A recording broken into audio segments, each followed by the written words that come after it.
નમસ્કાર મિત્રો, સૌને મારા જય શ્રી કૃષ્ણ. મિત્રો, આપ જોઈ રહ્યા છો ધાર્મિક વાર્તાઓ યુટ્યુબ ચેનલ. તો આપ સૌનું મારા ચેનલ પર હું દિલથી સ્વાગત કરું છું. મિત્રો, આજે આપણે વિડીયોમાં સાંભળવાના છીએ જેઠ માસના મહાત્મ્ય વિશે તથા તેમાં આવતા વાર તહેવારોની પણ જાણકારી મેળવીશું. આ જેઠ માસની શરૂઆત થાય છે તારીખ 7 જૂન 2024 શુક્રવારે અને આ જેઠ માસ પૂર્ણ થાય છે તારીખ 5 જુલાઈ 2024 શુક્રવારે. આ જેઠ આખા માસમાં જે વાર તહેવારો આવે છે તેના વિશે જાણીશું, મહાત્મ્ય સાંભળીશું તથા આ મહિનામાં કયા દેવતાઓની પૂજા કરવી સર્વશ્રેષ્ઠ મનાય છે તે પણ જાણીશું. શું કરવું શું ન કરવું તથા આ માસમાં કરવામાં આવતા ઉપાય વિશે પણ જાણીશું. જો આપને આ વિડીયો પસંદ આવે તો વિડીયો લાઈક કરજો, શેર કરજો અને આપ આ ચેનલ પર પહેલી વખત આવ્યા હોય તો ચેનલ સબસ્ક્રાઈબ કરી લેજો, જેથી આવનાર નવા વિડીયોની માહિતી આપ સુધી પહોંચી શકે. બોલો ભગવાન શ્રી નારાયણની જય. મિત્રો, જ્યેષ્ઠ માસ એ જ્યેષ્ઠા નક્ષત્રથી યુક્ત પૂર્ણિમા હોય છે, માટે આ માસનું નામ જ્યેષ્ઠ માસ એટલે કે જેઠ માસ રાખવામાં આવ્યું છે. તથા જ્યેષ્ઠનો અર્થ થાય છે મોટા. જેમ આપણા ઘરમાં સૌથી મોટા વ્યક્તિ હોય તેને જેઠ કહેવામાં આવે છે, માટે આ માસને પણ સૌ માસમાં એટલે કે 12 માસમાં સૌથી મોટો માસ કહેવામાં આવે છે. આ માસમાં ખાસ કરીને ગરમીનું પ્રમાણ એટલે કે પ્રકોપ વધુ હોય છે. સૂર્યનારાયણ દેવ અત્યંત પ્રકાશમાં તજોમય રૂપમાં હોય છે. નદી તળાવો સુકાઈ જાય છે. આ માસમાં જળના દાનનું વિશેષ મહત્ત્વ બતાવવામાં આવ્યું છે, માટે નારાયણ કે જે જળના દેવતા છે, વરુણ દેવતા છે, તેમની પણ પૂજા થાય છે આ જેઠ માસમાં. આ જેઠ માસમાં મંગળદેવ શ્રી હનુમાનજીની પૂજાનું પણ વિધાન છે. સૂર્યનારાયણ દેવની પૂજા કરવામાં આવે છે, જળ અર્પિત કરવામાં આવે છે, કારણ કે વરુણ દેવ એ જળના દેવતા છે, સૂર્યદેવ અગ્નિના દેવતા છે, માટે જળનું વિશેષ મહત્ત્વ છે. આ માસમાં ગંગા દશેરા પણ આવે છે. આપણે નદીઓને પણ માતા કહીને બોલાવ્યા છે, માટે ગંગા મૈયાનું પૂજન પણ આ માસમાં થાય છે. એમ જળનું પૂજન પણ આ માસમાં થાય છે. ગ્રહ દોષથી મુક્તિ પામવા માટે આ માસમાં ખાસ કરીને જળના દાનનું ઘણું મહત્ત્વ છે. એટલા માટે જ નિર્જળા એકાદશી, ગંગા દશેરા પણ આ માસમાં ખાસ ઉત્તમ તહેવારો તરીકે ઉજવવામાં આવે છે. માં લક્ષ્મીની કૃપા પ્રાપ્ત કરવા માટે આ જેઠ માસ એ ઉત્તમ છે. આ માસમાં વૃક્ષને જળ અર્પિત કરવાથી, છોડને જળ અર્પિત કરવાથી અને છોડની રક્ષા કરવાથી કષ્ટો નાશ પામે છે. આ ઉપરાંત પશુ પક્ષીઓ માટે જળની વ્યવસ્થા કરાય છે.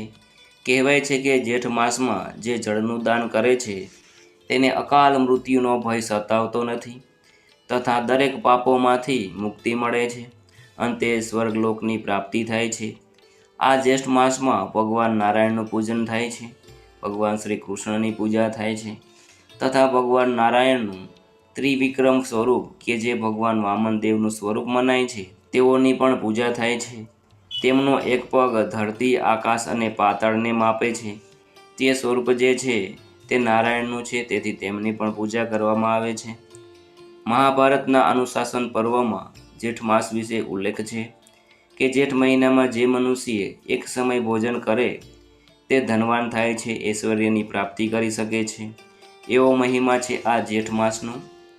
આ જેઠ મહિનામાં સ્નાન કરવાનું, તલનું અને જળનું દાન કરવાનું પણ મહત્ત્વ છે. સાથે સાથે એક જ સમયે ભોજન કરવાનું પણ મહત્ત્વ છે. આ મહિનામાં વ્રત અને તહેવારો પ્રમાણે જળ અને વૃક્ષની પૂજા કરવી જોઈએ. ઋષિમુનિઓએ પર્યાવરણની રક્ષાને ધ્યાનમાં રાખીને આ મહિનામાં વ્રત અને તહેવારોની યોજનાઓ કરી છે. ત્રિવિક્રમ દેવતાની પૂજા કરવાથી દુશ્મનો પર વિજયની પ્રાપ્તિ થાય છે અને જીવનમાં રહેલા દોષ પણ શાંત થાય છે. બલિરાજાના ઉદ્ધાર માટે ભગવાને જ્યારે શ્રી વામનદેવનું સ્વરૂપ ધારણ કર્યું હતું અને 3 પગલામાં ધરતી, આકાશ, પાતાળ માપી લીધા હતા, ત્યારે ભગવાને જે સ્વરૂપ ધારણ કર્યું હતું માટે શ્રી હરિનું વામન ભગવાનનું નામ ત્રિવિક્રમ ભગવાન પણ માનવામાં આવે છે. અને ભગવાને પીતાંબર પણ ધારણ કરેલ છે અને ભગવાનના 6 હાથ છે, ક્રમશઃ વિવિધ આયુધો ધારણ કરેલા છે. આમ જોઈએ તો ત્રિવિક્રમ એટલે ભગવાન શ્રી રામ, ભગવાન શિવ અને ભગવાન શ્રી હનુમાનજીનું સ્વરૂપ, આ 3 સ્વરૂપ પણ અમુક જગ્યાએ બતાવવામાં આવેલું છે, જેને ત્રિવિક્રમનું સૂક્ષ્મ સ્વરૂપ કહેવાય છે. એમ આ ત્રિવિક્રમનું સ્વરૂપ છે તે જેઠ માસમાં પૂજનીય છે. ભગવાન નારાયણના ઘણા સ્વરૂપ છે, જેઓ પોતાના ભક્તો માટે તેઓ વિવિધ સ્વરૂપ લઈને, ઉદ્ધારક બનીને, મુક્તિદાતા બનીને આ ધરતીલોક પર જન્મ લે છે. જેમાં ભગવાને ઉગ્ર, સર્વ, ભાગવત અને નારાયણ સ્વરૂપે ભક્તોને દર્શન આપ્યા છે. જેમાં મત્સ્ય અવતાર છે, વરાહ અવતાર છે, વામન અવતાર છે, રામ અવતાર છે, બુદ્ધ અવતાર છે, નૃસિંહ અવતાર છે, પરશુરામ અવતાર છે, કૃષ્ણ અવતાર છે, કલ્કી અવતાર. તેમાં જે વરાહ અવતાર છે તે જ ભગવાન ત્રિવિક્રમનું સ્વરૂપ માનીને ભક્તો આ માસમાં પૂજા કરે છે અને ભગવાન એ ભક્તોની સર્વે મનોકામના પૂર્ણ કરે છે અને અંતે શુભગતિની પ્રાપ્તિ થાય છે. ભગવાન નારાયણના કોઈ પણ સ્વરૂપની પૂજા કરી શકાય છે. આ જેઠ માસનું મહત્ત્વ એટલું છે કે જે લોકો જરૂરિયાતમંદને જો વસ્ત્ર, છત્રી, અનાજ, ધનનું દાન આપે તો તેના સર્વે પાપો નષ્ટ થાય છે. ગૌશાળામાં જઈને ગાયને લીલું ઘાસ ખવડાવે, તેમની દેખભાળ કરે, ધનનું દાન કરે, માટલામાં પાણી ભરીને તેનું દાન કરે અથવા તો જાહેર સ્થળોએ પરબ બાંધે તો આ બધા કાર્યો શુભ માનવામાં આવે છે. જેઠમાં સવારે સ્નાન આદિથી પરવરીને સૂર્યનારાયણને જળ ચડાવવું જોઈએ. જળ ચડાવતી વખતે ઓમ સૂર્યાય નમઃ મંત્રનો જાપ કરવો જોઈએ. સૂર્ય પૂજા કરીને આપણા ઘરના મંદિરમાં આપણા ઈષ્ટદેવ છે તેમની પૂજા આરાધના કરવી જોઈએ અથવા તો બહાર જઈને ભગવાન નારાયણની લક્ષ્મી સહિત પૂજા કરવી જોઈએ. પૂજામાં દક્ષિણાવર્તી શંખથી ભગવાનને અભિષેક કરવો જોઈએ. શંખમાં કેસર મિશ્રિત જળ ભરીને ભગવાનને ચડાવવું જોઈએ. આ જેઠ મહિનામાં ઠંડા પાણીથી બાલ ગોપાળનો અભિષેક કરવો જોઈએ. ભગવાનને ચંદનનો લેપ કરાવી શકાય છે. ભગવાનની સામે મંત્ર જાપ કરી શકાય છે, જે આપણા ઈષ્ટ મંત્ર છે તે પ્રમાણે, અથવા તો વિષ્ણુ સહસ્ત્ર નામ, ગીતાજીનો પાઠ હોય તો તે પણ કરી શકાય. ભગવાન વિષ્ણુને માખણ મિશ્રી, મીઠાઈ, કેળાનો ભોગ લગાવો અને નૈવેદ્યમાં તુલસીપત્ર ચડાવવાથી સર્વે પાપો નષ્ટ થાય છે. જે લોકો આ મહિનામાં ભગવાન વિષ્ણુની પૂજા કરે છે તથા અન્નનું દાન કરે છે અને અનાજનો ત્યાગ કરે છે, એટલે કે આખો માસ અનાજ ગ્રહણ કરતા નથી અને જરૂરિયાતમંદની સેવા કરે છે, સૂર્યાસ્ત પછી તુલસી માતાજીની સામે દીવો પ્રગટાવે છે તથા પરિક્રમા કરે છે, તેમની ઉપર ભગવાન નારાયણની સદાય કૃપા રહે છે. એવું મહત્ત્વ છે આ જેઠ માસનું. ગ્રંથો પ્રમાણે જોઈએ તો જેઠ માસમાં દિવસે સૂવાની મનાઈ ફરમાવવામાં આવી છે. શારીરિક પરેશાનીઓ અથવા તો અન્ય સમસ્યાઓ હોય, જેમ કે વૃદ્ધ હોય, રોગી હોય, ગર્ભવતી મહિલાઓ હોય તો તેઓ લગભગ દિવસમાં 48 મિનિટ સૂઈ શકે છે, આરામ કરી શકે છે. સૂર્યોદય પહેલાં સ્નાન કરીને સંપૂર્ણ મહિનામાં જળનું દાન કરવાથી આ મહિના સંબંધિત કોઈ પણ દોષ હોય અથવા તો જીવનમાં ગ્રહ સંબંધી કોઈ દોષ હોય, વરુણ દેવતા સંબંધિત કોઈ દોષ હોય તો તે દૂર થાય છે.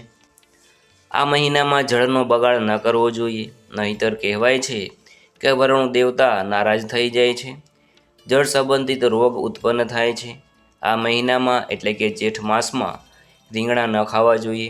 આયુર્વેદ પ્રમાણે રીંગણ એ વાત રોગ અને ગરમી વધારનાર છે, માટે રીંગણનો ત્યાગ કરવો જોઈએ. આ જેઠ માસમાં તલનું દાન ઉત્તમ માનવામાં આવ્યું છે. ભગવાન નારાયણને પણ પ્રિય છે અને તલનું દાન કરવાથી સ્વાસ્થ્ય અને સુખની પ્રાપ્તિ થાય છે. જેઠ મહિનાના સ્વામી મંગળદેવ છે, માટે આ મહિનો હનુમાનજીને પણ અર્પિત છે અને મંગળદેવને પણ અર્પિત છે. આખા માસમાં હનુમાનજીની પૂજા સેવા કરાય છે.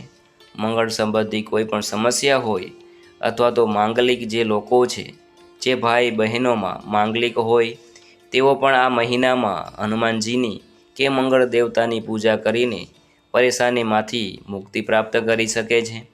જેમના લગ્ન ન થતા હોય, વિવાહમાં બાધા આવતી હોય અથવા તો વિવાહ સંબંધિત કોઈ સમસ્યા હોય તો તેઓ આ માસમાં ભગવાન મંગળદેવની પૂજા કરે તો તેમને તેમાંથી મુક્તિ મળે છે. જે ભગવાન મંગળ ઉજ્જૈનમાં નિવાસ કરે છે તે મંગળદેવની પૂજા કરીને સ્તોત્ર પાઠ કરી શકાય છે.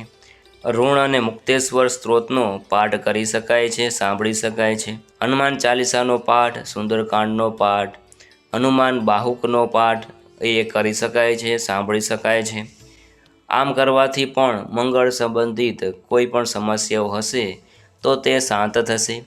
આ જેઠ મહિનામાં હનુમાનજીની પૂજા આરાધના કરવાથી સર્વે મનોકામના પૂર્ણ થાય છે. માનવામાં આવે છે કે આ માસમાં એટલે કે જેઠ માસમાં હનુમાનજી પોતાના પ્રભુ શ્રી રામજીને મળવા ગયા હતા. માટે આ મહિનો વિશેષ હનુમાનજીની કૃપા મેળવવા માટે બતાવવામાં આવ્યો છે. આ મહિનામાં લક્ષ્મીજીની કૃપા પણ પ્રાપ્ત કરી શકાય છે.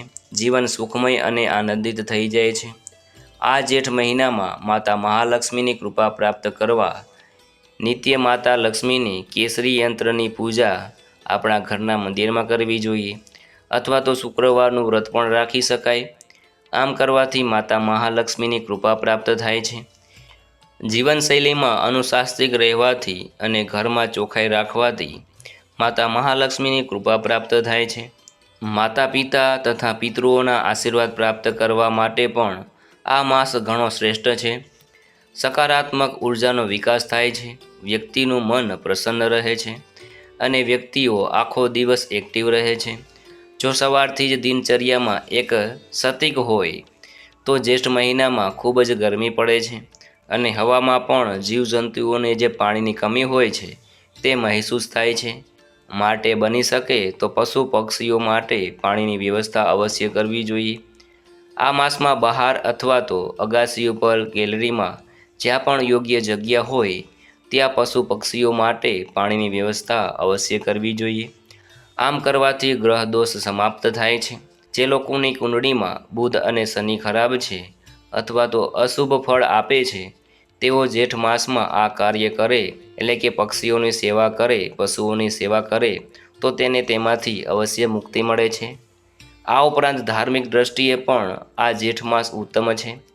આ જેઠ માસમાં કહેવાય છે કે વધુમાં વધુ પાણી પીવાથી સ્વાસ્થ્યને લાભ પ્રાપ્ત થાય છે અને આ માસમાં બિલ્વપત્રનું સેવન કરવાથી અથવા તો બિલ્લીનું ફળ છે તેનું સેવન કરવાથી રોગમાંથી મુક્તિ મળે છે. આ જેઠ માસમાં મંદિરોમાં અથવા તો જરૂરિયાતમંદને અથવા તો કોઈ પણ બ્રાહ્મણને આપણે સીધું સામગ્રી આપીએ છીએ ત્યારે તેમાં તલનું દાન કરવાથી અકાળ મૃત્યુથી રક્ષા મળે છે.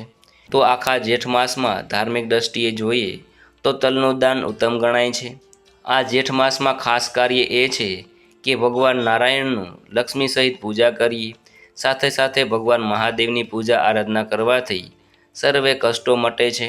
ભગવાન મહાદેવના મંદિરમાં જઈને અથવા તો શિવાલયમાં જઈને અથવા આપણા ઘરના મંદિરમાં પણ જો નાનું શિવલિંગ રાખેલું હોય તો નિત્ય શિવજી ઉપર જલધારા અવશ્ય કરવી.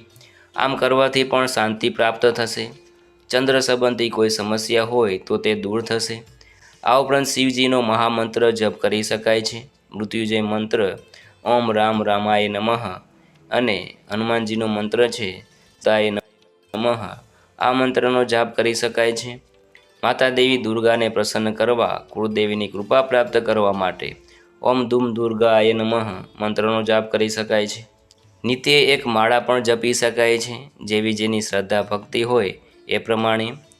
આ મંત્ર જપ કરીને ત્યારબાદ આપણા ઈષ્ટદેવનું ધ્યાન કરવું જોઈએ.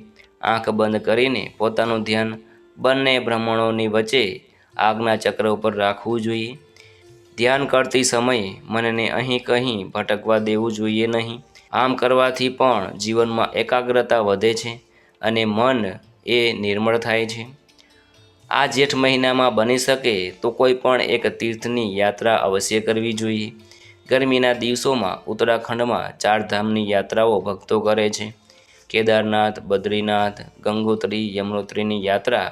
આ ઉપરાંત આપણા કોઈ પણ આજુબાજુના સ્થળો હોય, યાત્રાધામ હોય, ત્યાં યાત્રા કરવાથી પણ પુણ્યની પ્રાપ્તિ થાય છે. મનમાં એક આનંદ વ્યાપે છે, મન શાંત થાય છે, પવિત્ર બને છે અને યાત્રા કરવાથી જીવનમાં સુખ પ્રાપ્ત થાય છે. યાત્રા કરવાથી આપણું શરીર નિર્મળ નથી થતું, પણ આપણું મન નિર્મળ થાય છે અને આપણું ધન પણ પવિત્ર થાય છે. કારણ કે સારા માર્ગે ધનનો ખર્ચો થયો છે। તો મિત્રો આ હતો જ્યેષ્ઠ માસનો મહિમા। હવે આપણે જાણી લઈએ આ માસમાં કયા શુભ તહેવારો મુખ્ય રૂપે છે। તો જ્યેષ્ઠ માસની શરૂઆત થાય છે ત્યારથી જ એટલે કે જેઠ સુદ એકમથી જ ગંગા દશેરા શરૂ થાય છે। માતા ગંગાની પૂજા આરાધના 10 દિવસ સુધી થશે। ત્યારબાદ રંભા ત્રીજ આવે છે, વિનાયક ચતુર્થી આવે છે અને અરણ્ય સૃષ્ટિ પણ આવે છે। દુર્ગા અષ્ટમી આવે છે અને જ્યેષ્ઠ માસની સુદ નવમી એટલે કે નવમીનાથ દિવસ ગંગા દશેરા સમાપ્ત થાય છે। ગંગાનું પૂજન થાય છે। નિર્જળા એટલે કે ભીમ એકાદશી આવે છે। રૂકમણીજીનો વિવાહ પણ આ જ માસમાં એ તિથિએ થાય છે। ત્યારબાદ ભક્ત સંત કબીર જયંતિ પણ આવે છે। વટ સાવિત્રીનું પવિત્ર વ્રત આવે છે તથા સંકટ ચતુર્થી પણ આવે છે અને કલાષ્ટમી તથા યોગીની એકાદશી અને દર્શ અમાવસ્યા આવે છે જે જેઠ માસની અમાવસ્યા છે। આમ આખો માસ શુભ તહેવારોથી મંગલમય છે અને આ માસમાં ગંગાજીના દશેરાને જે ખૂબ જ ભાવથી પ્રેમથી ભક્તો ઉજવશે। માં ગંગાજી જે પવિત્ર દાયની માનું જળ એટલું પવિત્ર છે કે તેનું ગંગા નામ સ્મરણ કરવા માત્રથી પણ મન પવિત્ર થાય છે, નિર્મળ થાય છે। એવા ગંગા માતાજીની પૂજા સેવા કરવાના દિવસો શરૂ થશે। મનુષ્યના ઉદ્ધાર માટે માતા ગંગા સ્વર્ગ પરથી પૃથ્વી પર આવ્યા। ગંગાજીનું પૂજનની પરંપરા જે શરૂ થઈ છે તે માન્યતા છે કે આ શુભ તિથિ પર ગંગાજીમાં સ્નાન કરવાથી સર્વે પાપો નષ્ટ થાય છે અને અંતે મુક્તિ પ્રાપ્ત થાય છે। એવા આ ગંગા દશેરા છે। આ 10 દિવસ ઘણા ઉત્તમ છે। ત્યારબાદ મુખ્ય તહેવાર આવે છે નિર્જળા કે ભીમ એકાદશી। પુરાણમાં નિર્જળા એકાદશીનું વ્રતનું ઘણું મહત્ત્વ બતાવવામાં આવ્યું છે। આ વ્રતમાં પાણી પીવાનું પણ વર્જિત માનવામાં આવ્યું છે, માટે તેને નિર્જળા એકાદશી કહેવાય છે। આ વ્રતમાં ભગવાન નારાયણની પૂજા આરાધના કરીને ભક્તો મુક્તિ પ્રાપ્ત કરી શકે છે। 24 એકાદશીઓમાં આ જે એકાદશી છે જેને ભીમ 11 કહેવાય છે કે જેને નિર્જળા એકાદશી કહેવાય છે તે ઉત્તમમાં ઉત્તમ પૂર્ણાંક છે। આ ઉપરાંત મુખ્ય જ્યેષ્ઠ માસના એક તહેવાર એક તિથિ છે તે છે પૂર્ણિમાની તિથિ। આ પૂર્ણિમાના દિવસે વટ સાવિત્રી પૂર્ણિમાનું વ્રત પણ થાય છે। જોકે અમુક જગ્યાઓએ અમાવસ્યાની તિથિએ પણ આ વ્રત થાય છે। વટ અર્થાત વડનું ઝાડ, તેની પૂજા થાય છે। સૌભાગ્યવતી મહિલાઓ 16 શૃંગાર સજીને વટ એટલે કે વડના વૃક્ષની પૂજા કરે છે જેથી તેમના પતિનું આયુષ્ય વધે, પોતે સૌભાગ્યવતી રહે। આ જેઠ માસની વદ પક્ષની એકાદશી એટલે કે યોગીની એકાદશી। આ એકાદશી સર્વે પાપોને હરનાર યોગીની એકાદશીનું વ્રત એ ત્રણેય લોકોમાંથી મુક્તિ પ્રદાન કરનારું છે। ભગવાન કૃષ્ણ માટે આ વ્રત કરાય છે।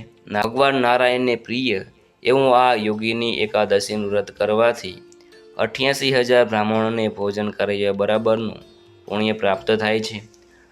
આ ઉપરાંત આ માસમાં ખાસ કરીને ભગવાન નારાયણની પૂજા થાય છે। એટલા માટે નિત્ય ભગવાન શ્રી કૃષ્ણ અથવા તો નારાયણના કોઈ પણ સ્વરૂપની પૂજા કરીએ ત્યારે તુલસી દળ અવશ્ય અર્પિત કરીએ। તે તુલસી દળ એ આપણને પ્રસાદ તરીકે પણ લઈ શકાય છે।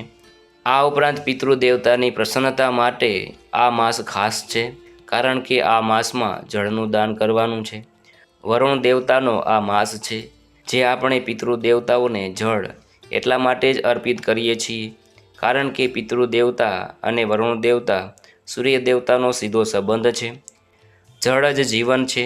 એવી જ રીતે આપણા શરીરમાં પણ 75% જળનું પ્રમાણ છે અને આ પૃથ્વીમાં પણ જળનું પ્રમાણ એટલું જ છે અને એ જ કારણ છે કે આ જેઠ માસમાં જે મોટો માસ કહેવાય છે તેમાં ખાસ કરીને આપણે પૃથ્વી માતાનું પૂજન કરીએ છીએ કારણ કે મંગળદેવ પ્રધાન આ માસ છે અને ભૂમિના પુત્ર મંગળ દેવતા છે। આ માસમાં ભીષ્મ પિતામહનું પણ સ્મરણ થાય છે કારણ કે ગંગાધાર છે। ગંગાજીના પુત્ર ભીષ્મ પિતામહ છે। ભીષ્મ પિતામહનું સ્મરણ કરીને પીપળાના વૃક્ષમાં જળ અર્પિત કરવામાં આવે તો પિતૃદેવતાને મુક્તિ મળે છે એવું કહેવાય છે। મંગળ જે દેવોના સેનાપતિ છે, મંગળ જીવનમાં શક્તિ પ્રદાન કરનારા દેવતા છે। એટલા માટે મંગળ જો કમજોર હોય તો મનુષ્યની બધી શક્તિ વેડફાઈ જાય છે અથવા તો શક્તિહીન નજર આવે છે। શક્તિ પ્રાપ્ત કરવા માટે શ્રી હનુમાનજીની પૂજા થાય છે અને હનુમાનજીના 12 નામનો જપ થાય છે। કારણ કે જેઠ માસના મંગળવારના દિવસે શ્રી હનુમાનજી પોતાના સ્વામી શ્રી રામજીને મળ્યા હતા, એટલા માટે આ જેઠ માસ મંગળવારને બડા મંગળવાર પણ કહેવાય છે। આમ આ જેઠ માસનું ઘણું મહત્ત્વ છે। તો મિત્રો, મને આશા છે કે આપને આ વિડીયો જરૂર પસંદ આવ્યો હશે। મને સાંભળવા બદલ આપ સૌનો આભાર। સૌને મારા જય શ્રી કૃષ્ણ।